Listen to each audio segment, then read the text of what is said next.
Hello, welcome to my new video idea called my Locomotive Hall of Fame. I pick a locomotive to either review or talk about and then bore you with it. Today I'm going to be talking about a particular A3 class locomotive, but not this one. No, not the Flying Scotsman. Everybody always talks about the Flying Scotsman, and I'm not going to do it. Well, I might a little bit. But instead, the locomotive I'm going to talk about instead is this one. This is Lemberg. But who the heck is Lemberg? And can you really fill 15 minutes with this particular locomotive? The answer is, well, I hope so. I like this model, I like this livery, and I like this class of locomotive. Yes, that is it. I'm really that one-dimensional. And as a consequence, I've done a bit of digging, scraped around for some details, and hopefully you will enjoy the video as a result. So here goes.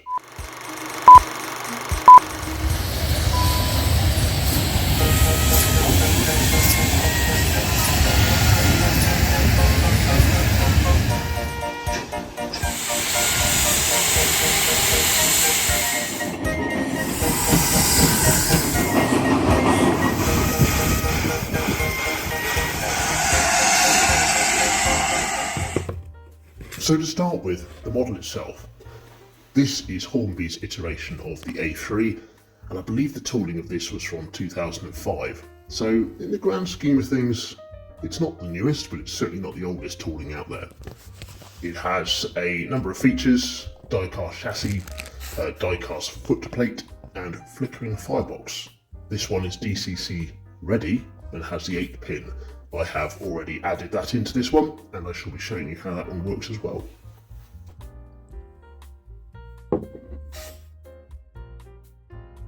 So, on to the model itself. I like this model. I'm not going to lie, I like the model base of the A3, I like the wartime black austere livery, which is one of my favourite liveries. But for the basics, it's got your spring buffers, like so, which are always a very nice addition. It comes with the die-cast chassis, which again gives it that weight and helps give it that extra traction. I've not tested this to see how much it can pull, but I'm told from other reviews that this particular model with that die-cast chassis is a very powerful little model. It does also come with a flickering firebox, which I shall show you later on as well. But how does this run? Well, I've not fully opened it up yet on my circuit, but I've just had it go up and down temporarily whilst I've conducted this review and fitted the DCC decoder, but it appears very smooth. It's got good low speed movement, there's no jerking, there's no start and stopping. It graduates itself up to speed fairly nicely, and I think it all works very nice. I think that this model is a good model. I got this during the Hornby sale for considerably lower than the RRP, and I think it was a fantastic deal, especially with the double points you get with it. I will try and show you here. I can't get the camera focused brilliantly, but the flickering firebox, which I think is a lovely addition. Just the right colour, just the right flicker, and really adds to that realism.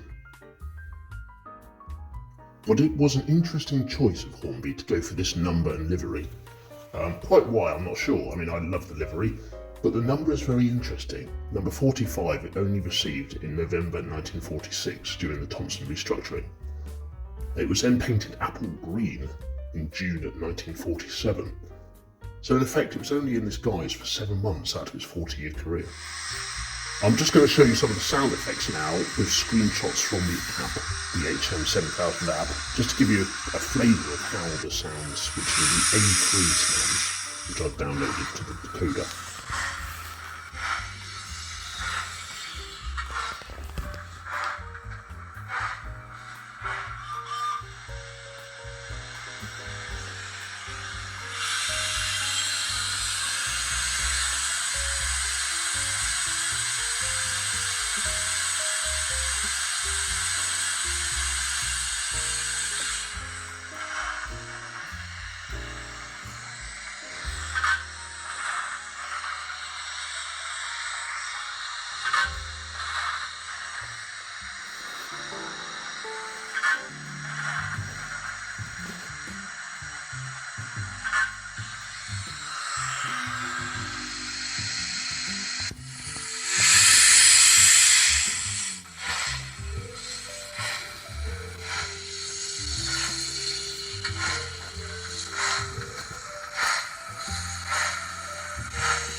So overall, I like this model.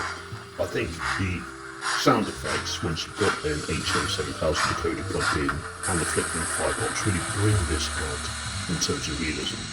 It's sturdy, it's heavy, it feels powerful, it does and looks the part, and I have to be honest, I'm very impressed with it. But let's move on. Let's try and have a little look now at some of the history of this particular locomotive.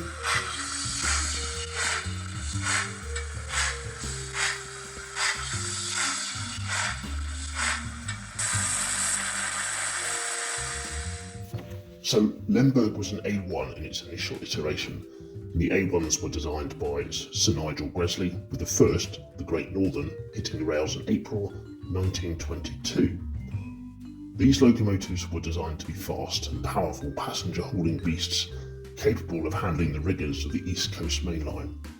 The original stock of the Great Northern Railway that was in use at the time was really reaching the limits of its capacity, most notably the Great Northern Railway's Class C1s, the large boilered Atlantics, were really beginning to age. The first of these A1s, the Great Northern, was introduced and trialled in 1922. Following these trials, a further 10 were ordered, including the now famous and sole survivor, number 4472 Flying Scotsman, which at the time of its introduction in 1923 was nameless and bore a completely different number. Which takes us now, and I shall return the story to our hero, the Lemberg. Built and hitting the rails in 1924, 100 years ago, Lemberg was initially worked from Gorton, but later Doncaster, Gateshead and Heaton. The vast majority of the class, with the exception of one or two, one notable, were named after racehorses, and Lemberg was no exception in this case. Funny old thing, it was named after a horse called Lemberg. Now this particular horse was a prize thoroughbred whose career between 1909 and 1911 saw 17 wins, including the famous Epsom Derby of 1910. Hitting the main line, Lemberg was a mainstay of much of the East Coast Main Line passenger traffic for much of its early years, but as the 20s continued, it became apparent that there was a need for a larger boiler with a greater superheating surface, and following an experiment on the class lead 2743 Felsted, Lemberg and her sister 4480 Enterprise were chosen to return to Doncaster for modifications and trials in 1927. During this modification, the entire boiler was replaced, increasing from 180 psi to 220 psi, and the cylinder size reduced from 20 inches to 18.25 inches. The driver's cab was also converted from a right-hand drive to a left-hand drive in the same process. I'm told that this made it far less convenient for a right-handed fireman, but more so for the driver trying to observe signals, which of course would have been on the left, and quite frankly from a safety perspective, I'd probably rather the driver had a good view of what was coming up. One of the main external clues between an A1 and an A3 is the presence of a metal cover at the back of the smoke box, which covers a protrusion that's caused by the slightly larger boiler and appears like a little small patch just on the back there. Lemberg returned to the rails following its rebuild and modification in December 1927 and conducted a series of trials. These trials were highly successful, and she was considered as one of the fastest of the class, with one such driver commenting that she was possibly the fastest thing on wheels. Of course, she didn't beat any records. One of her more famous sisters would go on to do that in 1934, but I won't mention that one too much. But as a result of these modifications and trials, Sir Nigel Gresley opted to reclass the entire fleet of A1s into A3s, rather than construct a brand new class. Every A1, with the exception of the very first, the Great Northern, was converted over the next 20 years. And perhaps that story of the Great Northern and the subsequent rebuild under Thompson is an interesting story for another time.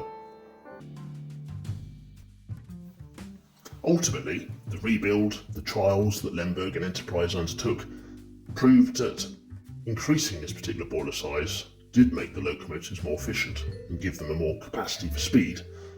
Although it should be said that the projects that continued into the A4s would completely supersede anything that the A3s could do over the time of their lives. But as with any story, along comes a war, as it always does. This one, the Second World War. At the outbreak of war, Lemberg was stationed up at Heaton. She would, like all locomotives, be absorbed into the war effort, with the effectual nationalisation of the railway under central government control. Whilst her full war service record is not known, we can guess that her service would have been very similar to many other locomotives of this class at the time. She would have been used for troop transportation, munitions transportation, equipment, as well as evacuation routes and trains. She would also have continued with passenger fare and haulage up and down the country throughout the entire war. As with all locomotives, maintenance fell by the wayside, and Lemberg, along with every other locomotive on the network, came out the other end of the war in pretty shoddy state. She received her austere wartime paint in 1942 and continued under the number 2544. At the end of the war, she remained in this black livery, but was renumbered 45 in the Thompson restructure of 1946. As I said earlier, interestingly, this was the livery and number that Hornby went for as part of their model. A livery that she only held for 7 months, between November 46 and June 47, when she was repainted in apple green. At the turn of 48, with nationalisation of the rail network, she took the number 60045 and was initially painted BR purple in that same month of June 48. She was later repainted in BR blue in November 1950 and finally BR green in April 1952. During BR service, she remained largely at Darlington, but did spend a couple of years working back at the Heaton sheds. In 1958, she was fitted with a new Clydechap blast pipe, which I think I pronounced correctly, and smoke deflectors. Now, smoke deflectors are designed to lift the smoke away from the locomotive when it speeds so that the driver has better visibility.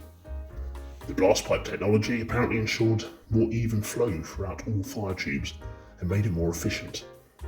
But I'll be honest, half of this stuff goes over my head. I don't particularly know the technical stuff, I'm more here for the history. The following year, in 1959, she was finally fitted with a double chimney. And there's me saying that the technical stuff goes over my head, but I've got one more finer point about the technical. These double chimneys provided suitable cross-section area for airflow, and thus the minimum height needed for the chimney was reduced. This was all again part of that same solution to the same problem of steam and smoke going straight into the faces of those driving. Lemberg finished her days based at Darlington and was effectively a standby for the main line, and it was reported several times that she was hauled out to assist a stricken, stranded diesel locomotive and haul it back to the station. But eventually, the butcher's bill was due, and in November 1964, she was withdrawn from service and scrapped. After 40 years, 3 months and 28 days, her long and reliable service was at an end. But her story doesn't end there, for she was name-dropped in the annual of 1992 for Thomas the Tank Engine, where the engines are discussing with an elderly brake van rude names for each other. And the brake van mentions that he had previously worked with a number of locomotives, some with some very, very odd names, and specifically mentions Lemberg and her sister, Pretty Polly. The Lemberg's career of 40 years was nowhere near as spectacular or indeed famous as her more famous sister, the Flying Scotsman, but she still holds a special place in the history of the class as a trial platform, a racehorse, and indeed a reliable and swift locomotive. Her contribution to the class, the trials, the rebuild, and to the development of new steam technology really does mean that she should hold a place within a Hall of Fame. And as a consequence of that, I'm going to put the Lemberg in my own Locomotives Hall of Fame. The legacy of the A3s continues to this day, with the Flying Scotsman, which last year during the centenary commemorations drew spectacularly large crowds across the country, and goes to show that at the end of the day, these locomotives still hold a special place in the heart of the British public. And Lemberg was indeed a part of that legacy. So, I hope you've enjoyed this video. I've certainly enjoyed researching the history of the Lemberg, and I intend to do more of these. So I will sit back with a cup of tea, do a bit more research on another locomotive, and I believe the next one I shall look at will probably be from the A4 class.